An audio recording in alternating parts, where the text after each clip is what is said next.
오늘 하나님의 말씀 설교 제목은 앞에가 칸이 좁아서 제가 뺐어요. 하나님을 인정할 수밖에 없다.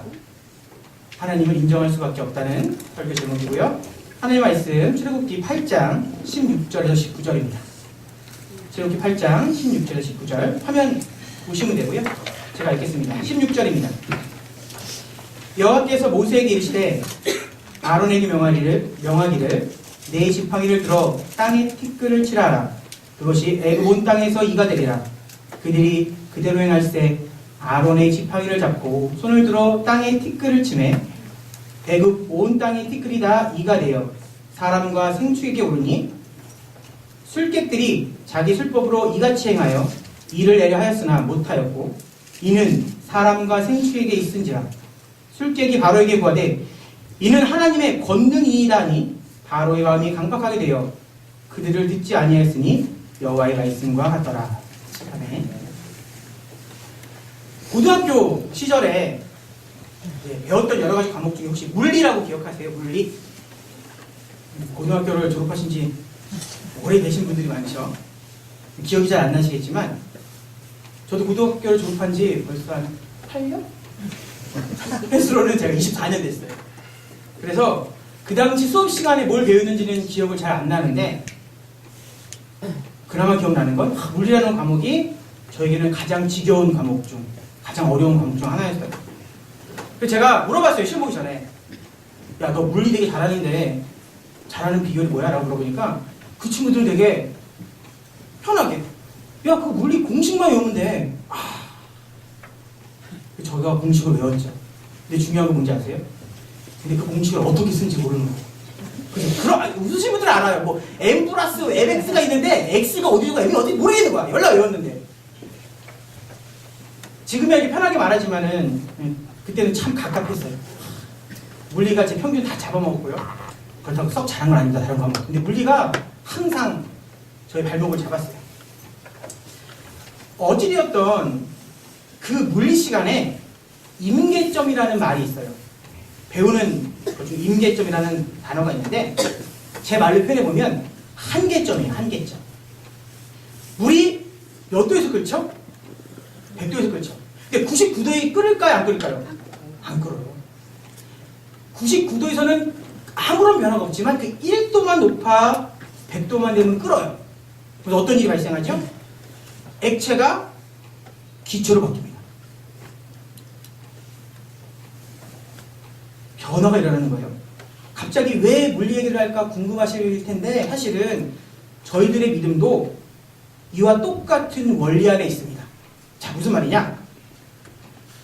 성경에는요, 분명히 믿음이 있으면 우리의 삶이 변화된다고 얘기를 해요. 그런데 나도 믿음이 있는데 내 신앙은 그대로요. 어떤 모순이 느껴지잖아요. 믿음이 있으면 삶이 변화야 되는데 나도 믿음이 있는 것 같은데 내 신앙은 내 모습은 그대로야. 그 해답은 여러 가지가 있지만 그 중에 하나가 뭐냐면 믿음에도 크고 작음의 차이가 있다는 거예요. 미리 정답부터 결론부터 말씀드리면 어느 정도 큰 믿음이 돼야 변화가 일어나는 거고요. 분명히 믿음은 믿음이지만 아직 변화를 일으킬 만한 믿음이 아니에요. 씨앗과 같은 믿음이 있다는 거예요. 마태복음 15장 28절. 이에 예수께서 대답하여 가라사대 여자야 내 믿음이 크도다 내 소원대로 되리라 하시니 그 시로부터 그의 딸이 나으니라. 믿음이 크대요. 그럼 어떤 믿음도 있을까요? 작은 믿음. 이 큰 믿음은 어떻게 해요? 변화를 일으키고 기적을 일으킵니다. 또 마태복음 8장 10절. 예수께서 들으시고 기이 여겨 쫓는 자들에게 이르시되 내가 진실로 너희에게 이르노니 이스라엘 중 아무에게도 이만한 믿음을 만나보지 못하였다. 백부장을 보고 이렇게 큰 대단한 믿음을 본 적이 없다. 무슨 의미예요? 믿음이 있는데 지지부진한 믿음도 있다. 그런 뜻에서 내포한 거예요. 나는 믿어요. 근데 내 삶에 변화가 없는 것은 믿음이 없어서가 아니라 아직 변화가 일어날 만한 믿음의 임계점에 도달하지 못했기 때문입니다. 믿음이 있어서 이 자리에 계신 거예요. 근데 내 삶이 왜 변화가 안 돼? 아직은 부족한 거예요. 믿음이 부족한 거고 다르게 신앙적인 말로 이렇게 하죠. 기도의 분량이 차지 않은 거예요. 믿음이 아닌 여러분, 이 자리에 온 것도 거룩한 삶으로, 정말로 평안한 삶으로 바꿀 만한 믿음의 분량을 키우기 위해서 하나님께서 부르신 거예요. 우리는 바라죠. 내 삶에 뭔가 더 놀라운 일들을, 정말로 감격과 기쁨을, 그걸 어서서 기르러 하나님께서 부르신 거예요. 바라기는 이 시간 하나님의 말씀과 그리고 이제 이어질 기도 시간에 그 진실한 기도로 믿음이 성장하셔가고요. 하나님께서 약속하신 그런 기쁨과 평안을 누리기를 간절히 축원합니다. 그 믿음이 오늘 한 걸음 더 주님 앞에 가기를 축원합니다. 본문을 전하겠습니다. 하나님께서요, 고통과 억압에서 누구를, 출애굽기는 누구죠? 이스라엘 백성을 해방시켜야 하세요. 근데 바로는 자신의 자존심과 욕심 때문에 하나님 뜻을 거절하죠. 바로의 악한 마음을 돌이키기 위해서, 근데 더 근본적인 이유는 뭐예요? 정확히는 선하신 하나님의 뜻을 이루려고, 이스라엘 백성들을 예배드리게 하려고 부득이하게 뭐가 일어나요? 이집트 온 땅에 재앙이 시작됩니다. 첫 번째 사건은 뭐였죠? 지난주 설교에서처럼 나일강이 피로 변하는 거였어요. 이미 아시는 분도 있겠지만 10가지 재앙 중에 그 일부는요, 어떤 의미를 담고 있냐면 이집트 사람들이 믿던 신들이 가짜임을 폭로하는 사건이에요. 그 10가지 재앙 중에 몇 가지는 너네들이 믿던 그 신들은 사실 가짜다, 폭로하는 거예요. 제가 먼저 배경 설명을 잠깐 드릴게요. 그 당시 애굽 사람들은요, 이집트 사람들은 약 97%가 100명 중에 97명이 나일 강가에 모여 살았습니다. 당연한 거예요. 왜? 사람이 생존하는 데 필요한 게 뭐예요? 물, 나일강. 그 주변에서 살았어요. 당연히 나일강은 애굽 사람들에게는 삶과 부요함의 원천이었어요.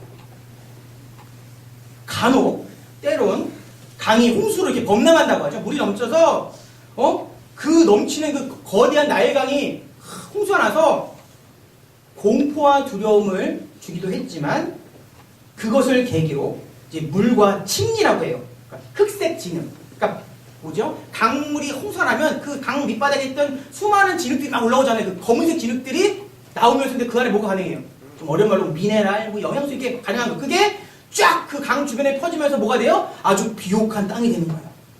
두렵고, 홍수가 두렵고 무서웠지만 그 일을 겪고 나면 엄청난 곡식을 얻을 수가 있었어요. 이 나일강은요, 사막의 나라 애굽을 풍요롭게 만들었어요. 그 사막에서 정말로 풀 한 폭이 키울 수 없는 그 모래사장에서 뭐가? 그 생명수인 나일강이 그들에게 뭘 약속했어요? 풍요를 약속했어요. 즉 애굽은요, 나일강 덕분에 번영했고, 이러한 환경은 어떤 일이 일으켰냐? 애굽 사람들로 하여금 나일강을 숭배의 대상으로 여겼어요. 나일강에 하피라는 강의 신을 만들었어요. 이 나일강은 우리의 생명줄이야. 근데 이 나일강은 그냥 강이 아니라 하피라는 신이, 그 강의 신이 우리를 지키는 거야. 그리고 그 신을 위해서 예배를 드렸어요. 거기서 끝난 것이 아니라 해마다 나일강에 홍수가 일어났어요. 매년마다 우기 건기가 있죠. 홍수가 있은 후에 어떤 일이 일어났냐면, 홍수가 싹 하고 나면 그 진흙들이 나오면서 그것을 기회 삼아서 계기로 나일강 주변의 갯벌에서 개구리들이 엄청 불어났어요. 개구리떼들이. 그전에는 마른 땅이었는데 한번 홍수가 나서 진흙이 나오니까 거기서 누가? 개구리 알들이 나와서 뭐 있을까요? 울었겠죠. 개구리 엄청 울어댄 거예요. 바로와 애굽 사람들은 이 사건을 어떻게 이해했냐면, 이렇게 개구리들이 많이 일어나는 거 바로 풍요의 여신인 헤게트라는 신이 있을 거야. 이 개구리를 다스리는, 이 엄청난 개구리를 일으키는 풍요의 신이 있을 거야. 헤게트. 그리고 이 헤게트에게 어떠한 의미를 부여했냐면, 물론 우상이에요. 실제 존재하지 않는 신이에요. 뭘 부여했냐면, 아기를 낳을 때도, 우리가 아기를 출산할 때도 이 헤게트라는 신이 우리의 출산을 도와서, 순산을 도와서 우리 민족이 이렇게 잘 되는 거야. 번성하는 거야. 그래서 이제 다산의 신이라고 하죠. 인정했어요. 옛날 우리나라 비슷한 신이 있죠. 누구예요? 삼신할머니. 아니, 그 얘기가 똑같은 거예요. 그냥 근데 엄청 삼신할머니인데 좀 젊은 삼신할머니. 여신이고 근데 누구도 다스려? 개구리 다스려. 그런 거 20대 그런 삼신할머니가 헷갈리는 겁니다. 이런 애국 사람들은요. 나일강의 시인 그 하피가 자신들에게 부요함을 약속하고 또 헤게트라는 그리고 헤게트만이 아닌 그 수많은 여신들이 풍요의 여신들이 자기네들을 되게 행복하게 만들어줄 걸로 믿었어요. 그런데 어떻게 됐죠? 그 강의 신이 그리고 그 개구리약지 신이 어떤 일이 일어났어요? 그들의 신앙이 그들의 믿음이 어떻게 됐어요? 하나님의 등장에 철저하게 박살나는 거예요. 사실은 그 첫 번째 재앙 두 번째 재앙이 사실은 그들이 믿고 있던 신 너네 다 허상이야 나를 밝혀내는 거예요. 거짓은요 진리 앞에 무너지는 거예요. 하나님이 등장하시면 허접한 것들은 죄송한데 이렇게 좀 센데 허접한 것 잡신들은 그 실체를 드러내는 거예요. 그렇게 믿었던 강의 씨는 어떻게 되죠? 아무 능력도 없이 몰입을 해버렸어요. 피로 변해버렸어. 그렇게 와 저 나일강 생명수라고 하는데 그게 아니라 하나님 등장하시니까 어떻게? 그냥 피가 되었어요. 악취만 먹지 못할 정도로 그런 악취를 내뿜어요. 출산을 도우며 이 에집트를 이 강건한 나라로 만드는 이 그 당시 세계 최강고로 만들었던 그 이집트를 이끄는 그 개구리들을 다스리는 헤게트는 어떻게 돼요? 오히려 바로와 애굽 사람들을 공경에 빠뜨리고 말죠. 제가 읽어드릴게요. 출애굽기 8장 3절로 4절입니다. 강에는 개구리들이 득실거리고 위로 올라와서 너희 궁궐과 너희 침실에도 들어가고 침대로도 올라가고 너희 신하와 백성의 집에도 들어가고 너희 화덕과 반죽하는 그릇에도 들어갈 것이다. 또한 그 개구리들은 너와 너의 백성과 너의 모든 신하의 몸에도 뛰어올 것이다 하여라. 그 전까지는 개구리가 어디만 있었어? 강가에서만 개구리들이 막 번성하는 거 보고 잘 먹었을지도 몰라요. 좋아. 근데 갑자기 개구리가 어떻게 돼요? 어머 냉장고를 열 때 누가 있어? 개구리가 날 보고 방긋이 웃어요. 뭐라고 해요? 아 추워 뭐 이러면서 화장실에 앉는데 누가 자꾸 엉덩이를 두드려? 누구야? 개구리가. 엄마가 맛있는 반찬을 도시락 사준대. 그러니까 뭐야? 개구리가 한참 이렇게 되는 거예요. 처음에는 개구리 정말로 풍요의 상징이었는데 지금 어때? 이게 골치가 아픈 거예요. 하나님의 말씀대로 이루어지자 결국 그렇게 교만했던 기세등등했던 바로가 어떻게 해요? 무너지고 말아요. 재미있게 비유해볼까요? 그 바로가 개구리한테 졌어. 개구리한테 진 거야. 바로 이렇게 하면서 뒤에 막 수백 명이 가다가 개구리한테 진 거예요. 주변을 둘러보세요. 근데 이 이야기는 바로 지금 우리의 이야기입니다. 지금도 하나님을 모르는 이들은 애굽 사람들처럼 자신에게 이익이 되는 것들을 신으로 믿고 살아가죠. 그들이 왜 개구리신 강의 신을 왜 만들었어? 나한테 이익이 되니까. 근데 지금도 마찬가지예요. 우리가 어떠한 대상을 신으로 믿는다는 것은 그 대상을 바라보고 그것을 의지한다는 거예요. 우리도 그렇게 살아가죠. 남들보다 건강한 이들은 자신의 육체를 의지합니다. 나 힘 좋아. 나 아직 건강해. 나 아직 쓸만해. 지능이 뛰어난 사람들은 자신의 머리를 믿고 살아가요. 그리고 가장 크게, 가장 일반적으로 스스로는 자신들을 인정하지 않겠지만 대다수의 사람들은 심지어 하나님을 믿는다는 그리스도인들도 뭐를 신으로 생각해요? 지금 돈을, 물질을.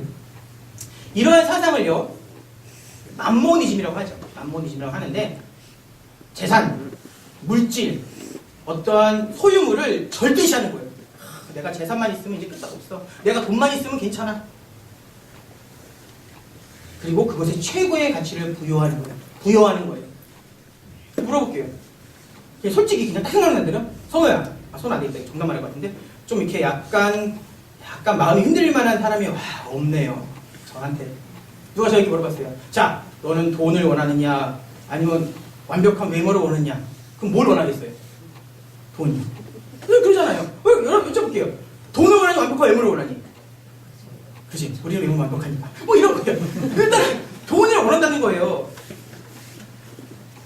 이게 현재 이 시대를 다스리는, 이 시대를 뭐라 할까요? 이렇게 다 휩싸여 지배하고 있는 뭐예요? 물질 만능주의, 배금주의라고 하죠. 이끌고 있는 거예요. 그 생각의 기본은 뭐예요? 돈이 우리의 신이 됩니다. 그걸 바라보고 최고의 가치를 주는 거예요. 무전, 유죄, 거꾸로 했네요. 유전무죄.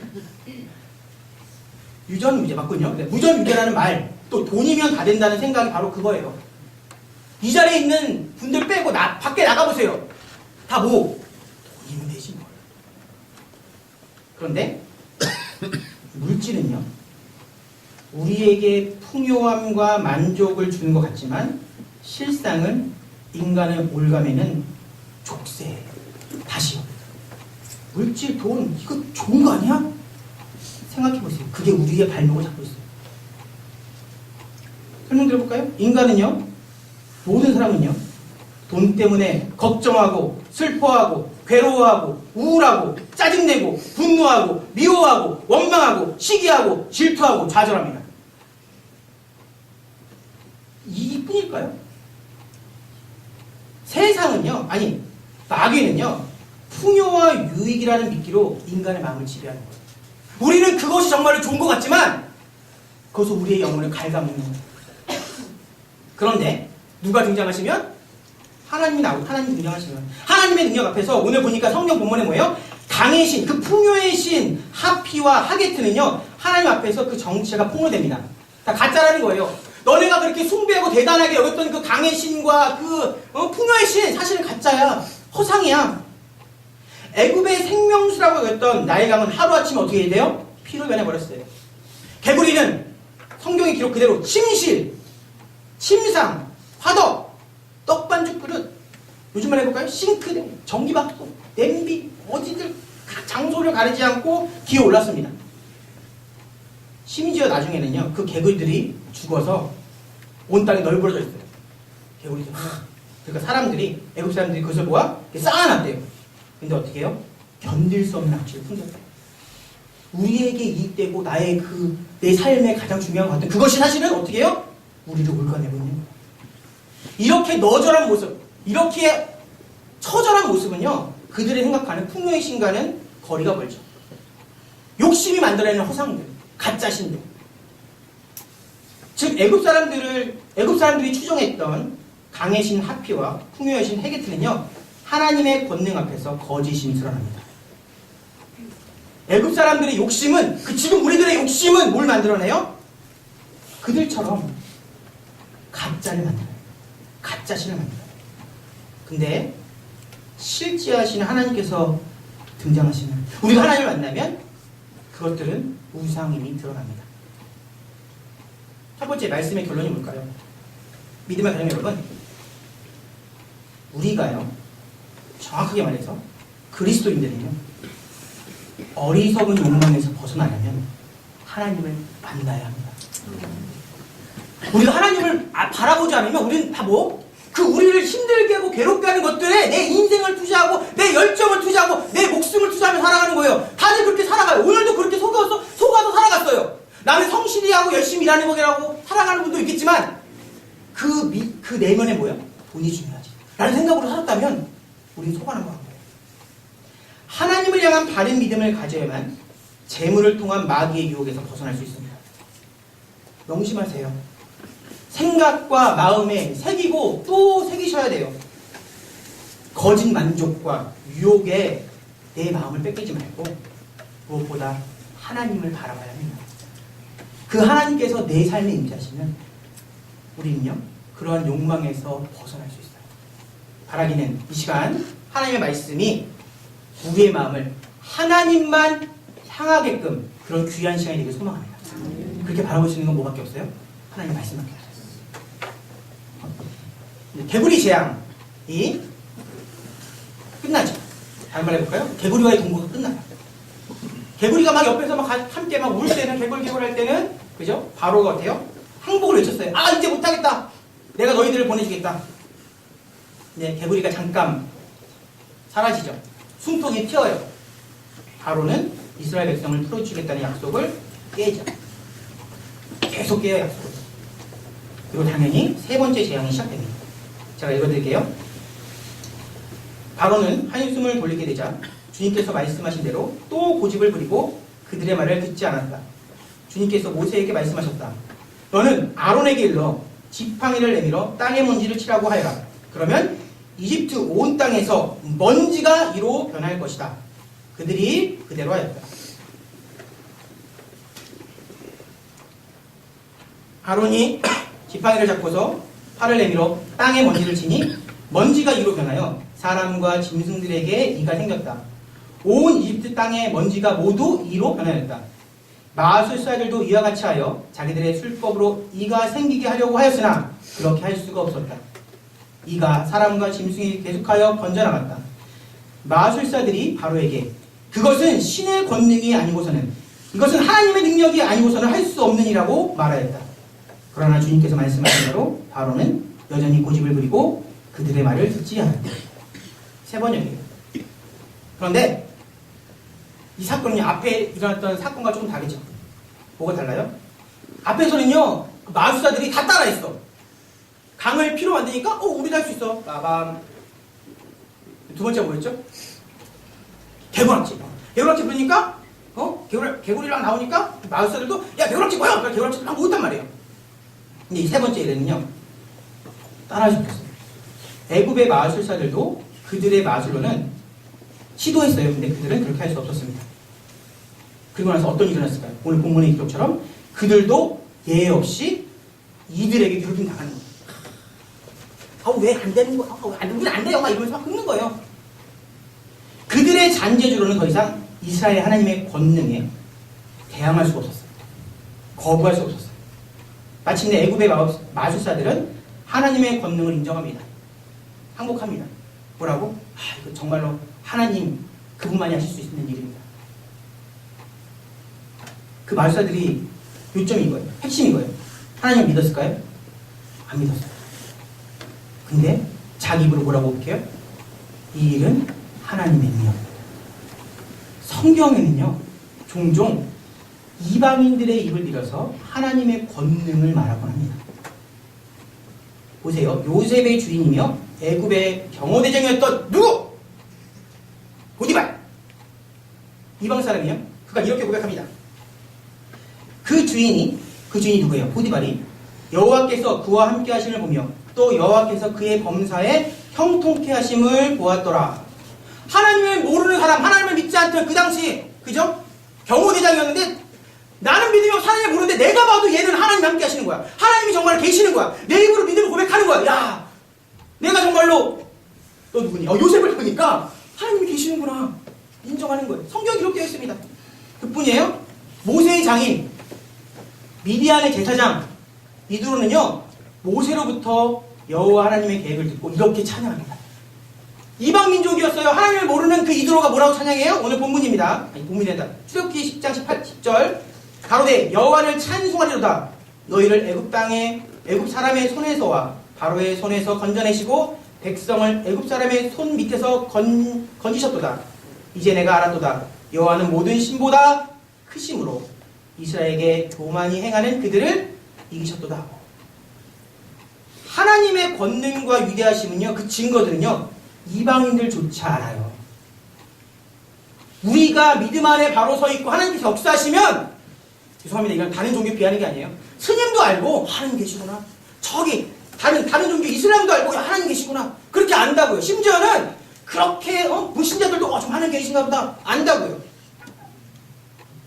믿음의 하는 여러분, 불신자들도 하나님을 인정하고 그분의 위대하심을 깨닫는데 하나님의 자녀인 내 모습은 어떤가요? 정말로 하나님을 믿고 평안을 누리며 살고 있나요? 본문이 말하는 게 그거예요. 그렇게 하나님께 바락바락 대들던 마술사들도 자기 입으로 뭐라 그래? 하나님이 계시는데, 하나님밖에 하시는데, 근데 우리는 하나님의 백성이라고 하면서 이스라엘 사람 똑같잖아요.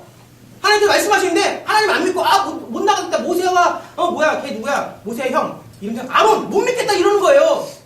믿지 않는 그들도 믿는데, 근데 우리도 그렇잖아요. 심지어 믿지 않는 자들도 하나님께서 역사 속에 우리의 삶 속에 자신의 삶 속에 하나님께서 살아계심을 고백하는데 정작 우리들은 그 하나님을 얼마나 신뢰하며 살고 있습니까? 안타까운 현실이죠. 우리는 하나님을 믿는다고 해요. 말로만.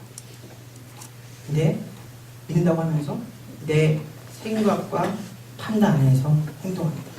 내 계산을 딱 재봐서 내가 이거 답이 나오는 거야만 하는 거야. 믿으면 그게 하나님 뜻에서 절 중요하지 않아. 왜? 믿는다고 하지만 하나님 신뢰하지 않는 거예요. 하나님을 하나님으로 인정하지 못하고 그분의 능력을 의심하며 결국 내 뜻대로 살아갑니다.